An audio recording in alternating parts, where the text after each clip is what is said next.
Saudari-saudaraku yang terkasih, berjumpa kembali bersama saya Inspirasiku di Antara. Renungan harian Rabu 15 Mei, Pekan Paskah yang ke-7. Semoga kita bersama keluarga, komunitas kita, selalu dalam keadaan baik, sehat, tetap semangat, dan penuh sukacita. Marilah kita mengawali renungan kita hari ini dengan tanda kemenangan Kristus. Dalam nama Bapa dan Putra dan Roh Kudus. Amin. Allah Bapa sumber kebahagiaan, Engkau melindungi dan menjaga kami dengan daya Roh Kudus. Semoga kehadirannya menjiwai kami untuk mengusahakan kebahagiaan dan kesejahteraan sesama. Dengan pengantaraan Yesus Kristus Putramu Tuhan kami, yang bersama dengan Dikau dalam persatuan Roh Kudus, hidup dan berkuasa Allah sepanjang segala masa. Amin. Dalam nama Bapa dan Putra dan Roh Kudus. Amin.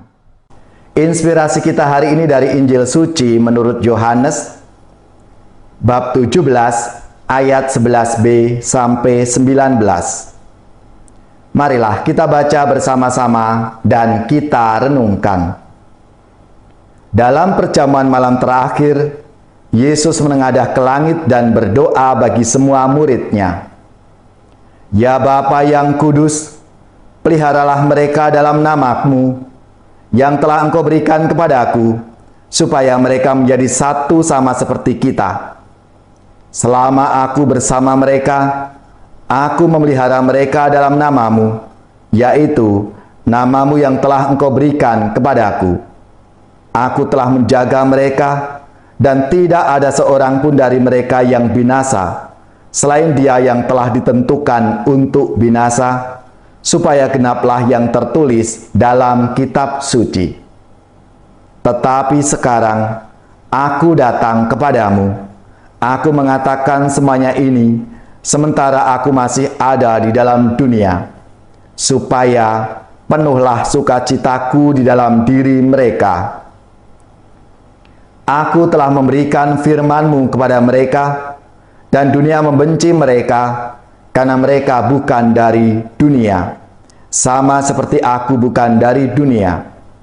Aku tidak meminta supaya Engkau mengambil mereka dari dunia, tetapi supaya Engkau melindungi mereka dari yang jahat.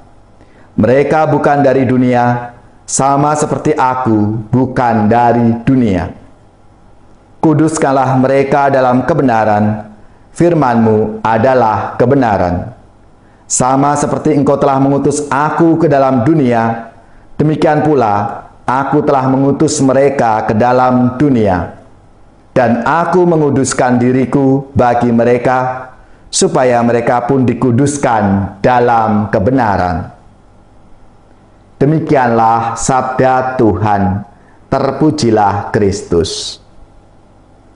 Saudari-saudaraku yang terkasih, dalam sabda Tuhan hari ini, Yesus mengingatkan kita semua, sama seperti Engkau telah mengutus aku ke dalam dunia, demikian pula aku telah mengutus mereka ke dalam dunia. Dan ini diimani oleh Santo Paulus. Bagaimana Paulus dalam bacaan hari ini pun memberi pandangan yang berkebalikan dengan kecenderungan manusiawi pada umumnya. Perak atau emas atau pakaian tidak pernah aku ingini dari siapapun juga. Tentu Paulus harus makan dan minum. Untuk itu Paulus menegaskan bahwa dengan tangannya sendiri ia telah bekerja untuk memenuhi keperluannya dan keperluan kawan-kawan seperjalanannya. Paulus memberikan pedoman yang barangkali berkebalikan atau berlawanan dengan pandangan orang pada umumnya.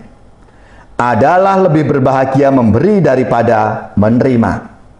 Umumnya orang menerima hadiah, menerima gaji, warisan atau barang-barang lainnya akan menjadi bahagia, menyatakan syukur dan terima kasihnya. Santo Paulus mengambil titik pandang lain, Orang yang memberikan kebahagiaan kepada orang lain, yaitu dengan memberi, itulah orang yang lebih berbahagia. Tentu saja pandangan Paulus ini tidak lepas dari kehidupan imannya akan Yesus Kristus. Contohnya, pengorbanan hidup Yesus untuk keselamatan, kebahagiaan, dan kegembiraan orang lain menjadi dasar pandangan tentang kenyataan bahwa memberi itu lebih membahagiakan daripada menerima. Perjumpaannya dengan Yesus dalam perjalanannya ke Damsyik menjadikan bukan aku lagi yang hidup, melainkan Kristus yang hidup dalam diriku. Saudara-saudariku yang terkasih, Paulus sungguh mengimani sabda Tuhan hari ini. Dengan disemangati pengorbanan Yesus, memberi diri untuk kebahagiaan orang lain menjadi efek, punya pengaruh yang besar untuk kebahagiaan diri sendiri.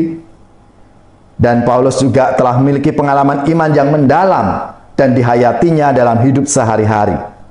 Kesaksian imannya dapat diandalkan dan kita teladani. Saudari-saudaraku yang terkasih, kita semua sebagai murid-murid Kristus zaman sekarang juga dipanggil untuk menjadi seperti Justinus, martir-martir zaman sekarang. Untuk seperti Paulus, memberikan kesaksian-kesaksian dalam hidup kita, yang tentunya berlawanan dengan dunia, karena sesuai dengan apa yang Tuhan ajarkan, apa yang Tuhan telah berikan contoh untuk kita semua. Mari kita mohon rahmat Tuhan, supaya semangat martir Justinus dan Rasul Paulus menjadi semangat dalam hidup kita.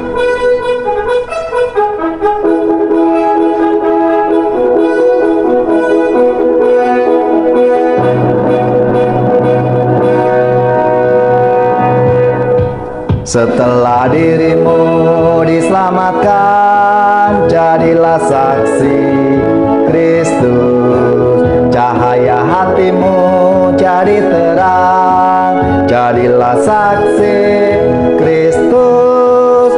Tujuan hidupmu jadi nyata, jadilah saksi Kristus. Setelah dirimu kau tinggalkan, jadilah saksi Kristus.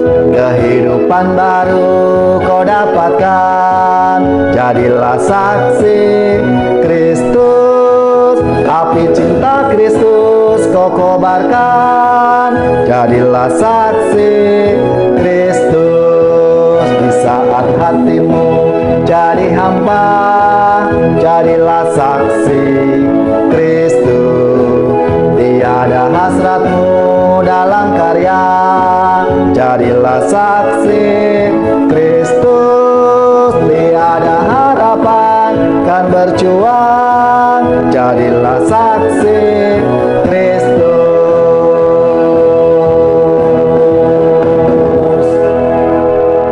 Saudari-saudaraku yang terkasih, marilah kita siapkan hati kita untuk menerima berkat Tuhan.